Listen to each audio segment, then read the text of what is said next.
Hi, and welcome to the lecture on Building a Dream City. I'm Kenny. I'm from the School of Design and Environment under the Diploma of Real Estate Business. Today's lecture, we'll be talking about building a dream city. Now, the two learning objectives for today, number one, how to plan for a city, and number two, how did Singapore develop into a world-class city? So we'll try to draw relations on building a dream city and how did Singapore build a dream city. Now imagine if I were to tell you today, look here, there is a city for you, and it's up to you to develop and build a dream city of your choice. The green spaces, the blue spaces, you can choose to build parks, you could choose to build transport, houses, schools, malls, stadiums, up to you. It is your dream city. How would you do it? I've done this several times with my class, and here are some of the answers I get from students. So some of them will say that, you know what, let's have landed property because landed property is expensive housing. So they will want to build landed property along this stretch. And they say there's a need, to have transport. So there's a transportation hub near the river. And with a river, we should always make use of the river to create jobs for tourism, for the locals to travel along the river. So therefore, there are boat tours, which creates job. How about healthcare? So you have private clinics. And with tourism, there's a need to have hospitals. There's a need to have hotels. And then there's also a need, for housing. So you have HDB for working class people. And it's a very big and in thing right now to talk about sustainability. So students talk about having an urban garden that contains not just a park, but office as well. And how about urban farms, right? So there's no right or wrong. This is their dream city. I also get answers such as, a smart farm. So not just an urban farm, but a smart farm, right? Not just having landed housing. Students feel that there's a need to have bungalows. And what better way to make use of the river than, to build a condo because they believe that it's a good location. You get a view of the river, right? It's not every time you can have a house that's along a river, right?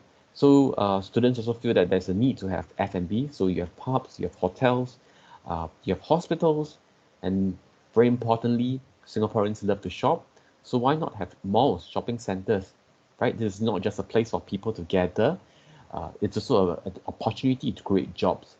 And we talk about being sustainable in the world right now, right? There's a big green movement. So it is important to have bike lanes, and not just bike lanes, but bicycles as well. So rental bike stations are something that some of the students tend to tell us as well, right? So if you compare one group from the other, in the previous group, they made use of the river to create a transportation hub, a recreational space, for developers. These other groups, they felt that there's a need to make use of a river to build homes, to build F&Bs and hotels. So you do see such similar plans in Singapore as well, right? Along the Singapore River, we have F&B along Boat Quay and Clarke Quay. You have condominiums like the latest development at Clarke Quay, the Fort Canning Hill Piers, right? You have the pubs. So it's not just having F&Bs and hospitals and bungalows. There's also catering the needs of us having homes. So you have HDB for middle class, right? You have the police. I even think places like affordable housing as well, isn't it? So it's your dream city, and this is how they felt that their dream city should look like. So the question back to you again, students. How would you plan your city? Will you create a city that is focused on fun? Or maybe on wealth creation? So more offices, more commercial spaces, more malls, industrial spaces? Or would you focus on building a city that is about the people, right? More community centric, not just a place that is for hustle and bustle, but a place for people to gather, like community centers, a place that takes care of the aged, a place that takes care of the people's needs, like providing schools or schools for students with special needs. Or maybe your city will be a one that focuses on sustainability, going green. So how would you plan for your city? So now just imagine I gave you the city, and right now, on top of that, I give you icons. You could create a city. How will you plan for it? So maybe you say that, you know what, I think there is a need to make use of the river to have a theme park. So, you have a carousel here, right? Uh, what else would you want to create? Perhaps pop-up stores, right? Along Singapore, you feel that, pop-up stores are important. It's a way to create entrepreneurship. In addition, it's also a way to create livelihoods. So you want to have it along the river as well, right? To make use of the fact that there may be tourism, Singaporean shopping, right? What else? So perhaps some of you feel that there is a need to have a place for people to exercise, right? To do sports. So you have a stadium right over here. On top of that, you felt that, in this area, there isn't a place where people could do sports and exercise. So, this symbol here would represent a stadium, perhaps. And one of the most important thing, eat, food, right? One of the favorite pastimes of Singaporeans is to find places to chill out with your friends, with your families, and enjoy food. So maybe restaurants are important. So where will you place your restaurants? Perhaps somewhere, near the river again. You want to make use of the river to create a traffic flow, right? There may be restaurants over here because you feel there is a need to cater to the people over here, right? So it's here. And you say that, you know what, let's make use of the river to do sports, to do recreational activities, to create tourism. And so that's why we put our symbol of the sailboat over here to represent, recreational activities as well as jobs. But let us not forget, to create jobs, you will need to have offices. So maybe this building here represents malls and office, and you felt that there's a need to build right over here in the blue space. No right or wrong. There's a mall needed to be over here to cater to the people here, and maybe right over on our right side as well, right? But what about people needing a transport? So we use the symbol of the train, right, to represent train stations perhaps, as well as the routes of the train, right? So just like Singapore, you will want to make it convenient, right? Having train stations every few hundred meters or maybe every few kilometers. Most importantly is to ensure convenience and to encourage people to take up public transport. And we talk about public transport, the opposite, there are people who drive. So perhaps there is a need to have parking spaces. You need to plan your city, you need to create car parks to cater to their needs as well, right? You have citizens who will drive and they will say that I need a place to park. What else will you need? Cafes, right? Might be important to you. A place to chill out, hang out, to have a cup of coffee, and where better than to have it right by the river. So on this side, you already feel that it's quite flooded with activities. Why not make use of this side of the river to have a cafe? What about logistics, industrial properties? These are important as well, an important industry. So perhaps you will create it right over here, right? And perhaps more parks as well. People may want to have parks to just hang out, read a book, walk your dog, bring your kids out to have fun. All right, so there you go. Sorry, we forgot the need to feel safe. So perhaps a police station. So we ran out of space, and maybe you say, you know what? Let's take back this land and use it for greater good.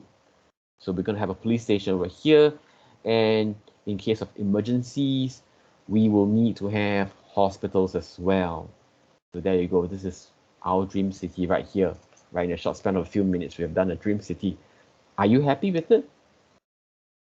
I think generally it covers everything that we need as a city, right? Food, homes, housing, uh, transport, the need to feel safe as well, and then the ability to have fun. Uh, but if anything, I would say it seems a bit messy, isn't it? We were just putting things and developments here and there, and at the end of the day, we don't really see what is the objective. It seems like all I told you is just use this icons, copy and paste, and just build a city. So are you happy with it? How would you improve it? I'll give you some time to think about it looking at this. Well, so let's get back to the lecture. Looking at these pictures, easily you know this is about games.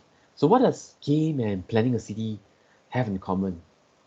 Well, games tell us that we need to have a goal in mind, isn't it? We have a mission. When you start the game, it'll tell you when you're playing Minecraft or Roblox or even Halo, simple mission, to build certain things, to build a fantastic city, or in Halo, to defeat enemy, to capture a certain city, right? So you have a mission, you know what you want to do.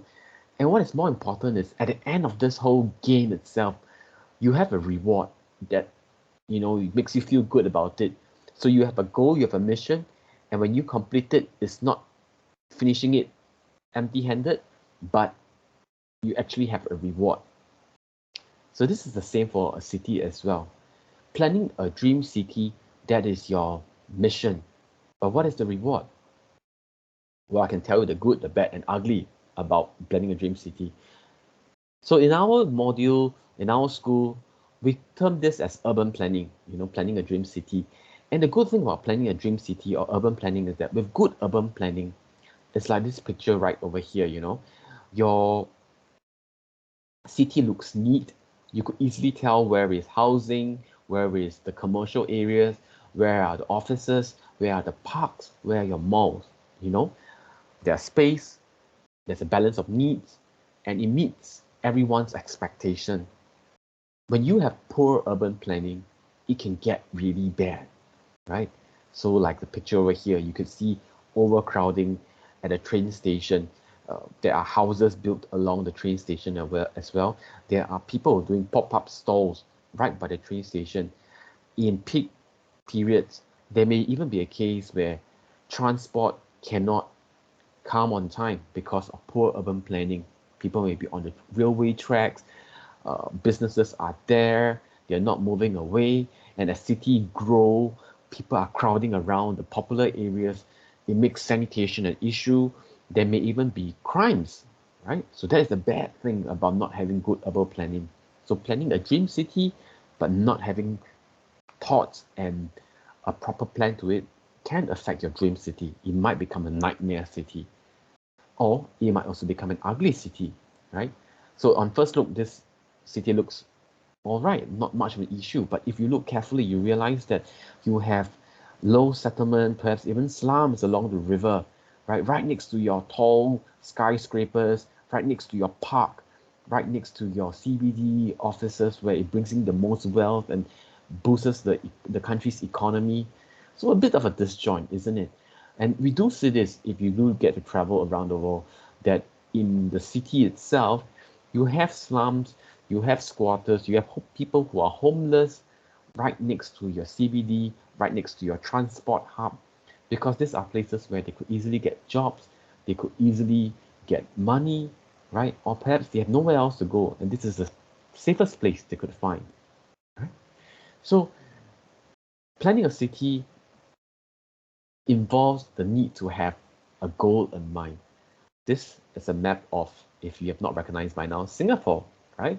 So why have I given you this map? It doesn't look, and what's all these colors and what do they represent? Well, this is a map taken from URA, and it's actually our master plan. And the different colors represent different demarcations of things you could do on that piece of land. Green represents something, purple represents perhaps industrial. You see blue spaces, they may mean offices. Green spaces will likely mean parks, right? And you can see the water spaces, which are likely our water catchment reservoir areas, right? And if we were to zoom in our master plan in the map from URA, this is what you will see. So you have the legend over here, the colors tells you, what you could do with it. So you have a light blue here, it represents commercial and residential. So what this means is if you travel along Clemenceau Avenue, along the Singapore River, you will find that right over here, there are buildings that allow residents. It also allows commercial activities. So likely you might see a mall, perhaps, and right on top of the mall, there are residents, right? Over here, the dark blue areas are your commercial places. So likely to be your offices if it's in our CBD area along the Singapore River. So think back, where could this be, right? And the purple spaces represents hotels. So possible sites for hotels along the Singapore River, right? And you have this white areas being demarcated as white zones right over here, right? So in short, if we were to zoom in Singapore, you realize that there are demarcations, colors to represent what we could do. We call them zones, right? Different zones, you could do different things. And this is how we plan in Singapore to create our dream city. So in order to plan for Singapore, it's like the game itself. We need to have a goal, a mission. And what is our goal in mind? The goal in mind for Singapore in terms of urban planning is to make it a great city to live, work, and play. And in order to do so, we need to adopt a long-term comprehensive planning. Seems a bit big, right? What is long-term comprehensive planning? And more importantly, do you and I have a say?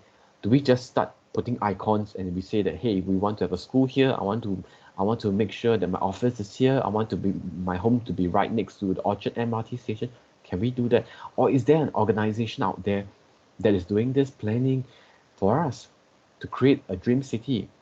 Well, there is, and that organization is URA, the Urban Redevelopment Authority. And you can see their mission statement here: to make Singapore a great city to live, work, and play.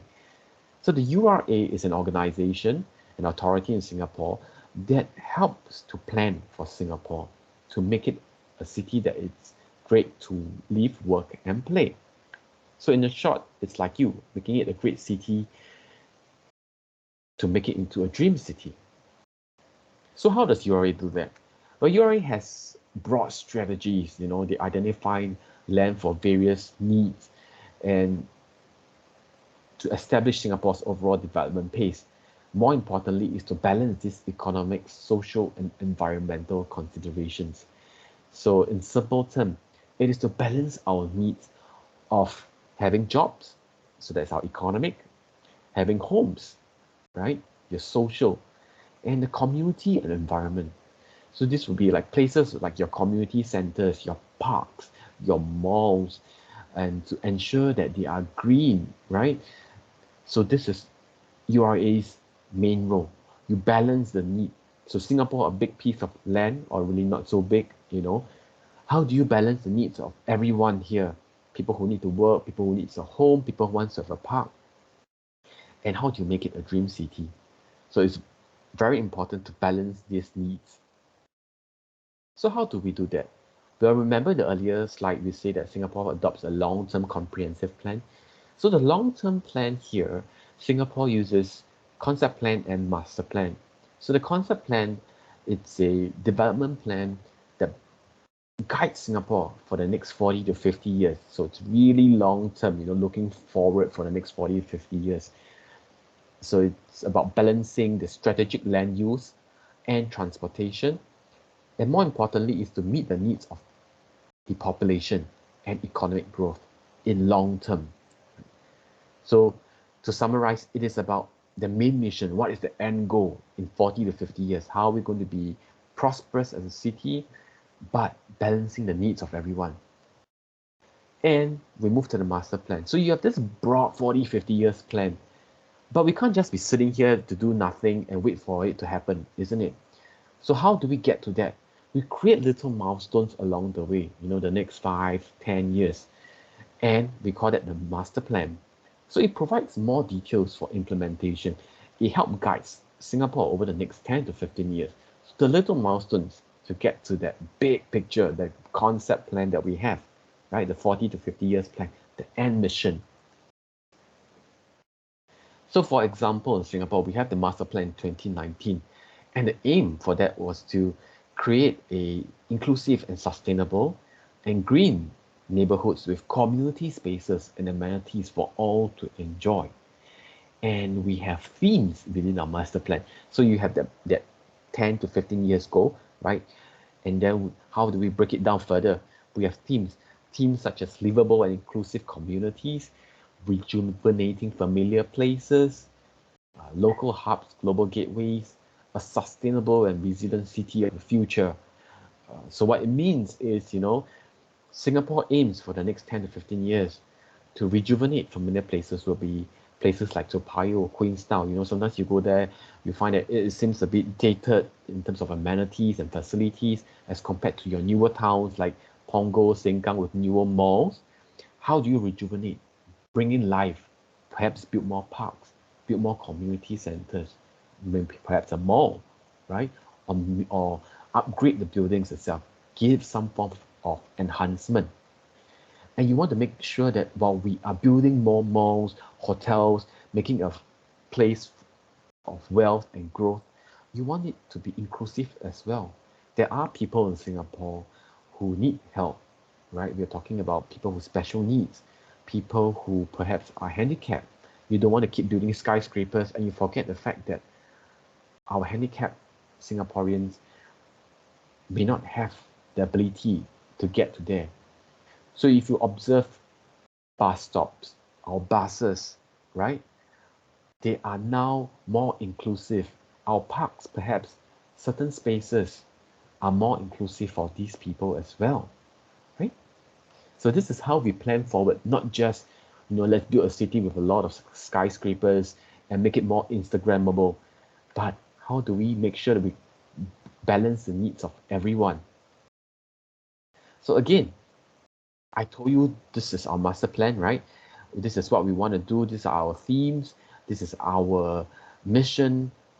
And I bring you back to this dream city. So imagine if we were to have the master plan 2019, inclusive, community, make it sustainable. You want to rejuvenate the place. And this is a city. I gave you free reign again. How would you build it? How will you change? Will you now perhaps make sure there are more community centers, more solar power panels along? How will you change? Or will you stick to what we have done earlier? So telling you the mission and vision, but I did not tell you, in this one plot of land, can you only have one activity going on, only one police station? Or it seems like a big piece of land, isn't it? Perhaps we can further subdivide the land and have more other users, maximize the use of land, right? We talk about that in URA's role, right? Balancing the needs. How do you use the land in Singapore? So how do we do that in Singapore, right? One piece of land, can we have multiple users? Yes, of course we have. You see that frequently, isn't it? So we have lots of planning tools to help us to do that. We have the concept plan and master plan I told you all about earlier. Then we have other things like zoning, right? In the earlier slide, I showed you the picture of Singapore with the different demarcation, the different colors. Remember, the green, the purple, the white. So those are zoning. And zoning here represents the land in Singapore, and it is demarcated in accordance to its uses. So you have residential, commercial, transport, industrial, mixed use perhaps, right? And on top of that, another planning tool that we have is plot ratio. So what's plot ratio? Well, in simple terms, it tells us how intensive we can build this land, right? The higher the plot ratio, the more intensive. So that is why at certain land, you could see that we could build 50-story skyscrapers. Or in your HDB buildings around you, you'll notice some of them are like 15, 20 stories. Some are 40 stories. Why? It is about maximizing the use, but not over-intensifying it. Just imagine if everywhere we see a 50-story building, what will it look like? A bit weird, isn't it? That scenario. Skyscrapers everywhere, but it seems like a concrete jungle or even a concrete prison. So there is beauty in having different intensity. And more importantly, you do not want to make it that everywhere is low rise. We're not making use of the land. Everywhere is high rise. It seems like a prison, right? You want to balance the needs of everyone. In addition, we also have development controls. So we have guidelines, to tell us what can we develop and how high. So height of building at different locations, there may be different requirements. In certain areas like Chinatown, conservation area, heritage building, you cannot just remove those buildings and build a skyscraper, or we cannot just change the whole use of the place to make it to purely entertainment or office, right?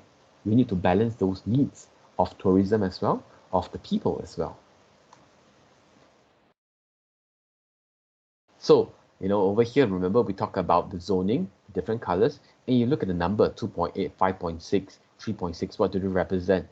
They're not your O-level scores, or neither are they, the value of this land, no. No, it is the plot ratio. So 3.9, higher intensity, you could build higher buildings, right? 2.8, 1.6, lower intensity or medium intensity, right? So if you see places at 1.6, go down to Havelock Road. Where might it be? High chance it might be our shop houses, isn't it? Right? So along the Singapore River, those with 9.9, 7.0 likely are going to be our office buildings, the commercial buildings, and that's why you see them being at 50 stories, 40 stories, 30 stories. Yeah. So you see, Singapore uses a mission. We then break it down to the different zones, right, and the different intensity to build a city. So we don't just put things there and that's it, right? We think through what we want to do for the next 50 years, the next 20 years. So similarly, right now, if I give you back the same map and I tell you to build your dream city, but right now I demarcate different colors. So you see the different boxes over here, right?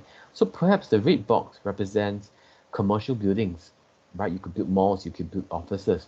Purple might represent schools, perhaps. So over here you see purple would mean that you could only build schools or educational facilities, and blue might represent homes. So you can build HDB, you could build condo, it's up to you. And yellow again might represent perhaps industrial buildings or maybe transportation hubs, or maybe mixed use of both commercial and residential buildings. So by breaking down the different zones, it helps us to plan, right? Instead of just putting icons and letting it grow wherever and however, we think carefully, how do we want to build our dream city? Perhaps your theme is, I want to make it fun. But making it fun doesn't mean that you want to build a theme park in every single land, right? You need to cater to the needs. So you start to demarcate certain areas we could build this and at certain intensity. It helps you to achieve that vision of what you have in mind. And you do not compromise at the end of that fun city or the sustainable city that you have in mind. So what are the key points we have talked about throughout this short lecture? To build your dream city, what do you need? You need to have a goal, a mission, or a vision in mind. It needs to be long term, right? Of course, in a game that we play, it might just be a 30-minute game, a timer, or 1 hour game perhaps. Or certain games, you could always save it as a certain save point and come back again. So it might take you days or even weeks to complete it. But you need to have that vision of what I want my dream city to be. A theme, a second theme, a certain, standing of what you want it to be. And then you create a plan, right? How do you want to do it? Little milestones in between. But it's not just having milestones, right? Using those icons of where I want to put it, but you need to have perhaps a guideline and control, right? You do want to demarcate certain spaces, just in case you forget, you want to demarcate here. Okay, this is going to be my key area for my theme park, so I want to make sure it's over here. So I demarcate it as an area. I need to have homes for people, so you demarcate at a certain area, so you do not overlap certain users, or rather you do not create certain conflict. In Singapore, we do that as well, right? The Singapore government does not just build things. Every 5 to 10 years, there will be forums, to seek consultation with the public of what they want our Singapore to be over the next 40 to 50 years, the vision, right? So same thing, when you have that vision in mind, you create guidelines and controls. And as you build, always refer back to your vision. What is it that you want? You do not want to overbuild and you forget what was initial plan that you have, this vision and plan that you have. Was it sustainable? Was it a fun place? Was it something to be awesome? Is something Instagrammable? As you build, you might be overbuilding and you lose track of what you want to do. So always refer back to your vision of what you want your city to be, right? And that is how we want to create our dream city. And as we look back, look around you, observe the Singapore, right? And if you can remember the Singapore 5 years ago, how have we changed? And why have we changed that way? And that is because of the Singapore concept plan, which I leave you here. The image of the Singapore concept plan. It is because of us having a plan. We broke it down to the different areas of what we can do and how intense we can. And at the end of the day, it is to achieve that vision of making Singapore a great place to live, work and play, to balance the needs of all of us and to cater to all our needs.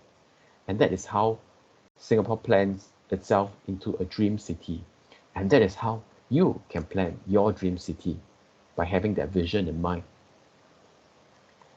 So thank you so much for listening to this lecture. I hope it has been helpful to you, and I certainly have enjoyed sharing with you as well. So thank you very much, and thank you for building a dream city with me today. Thank you.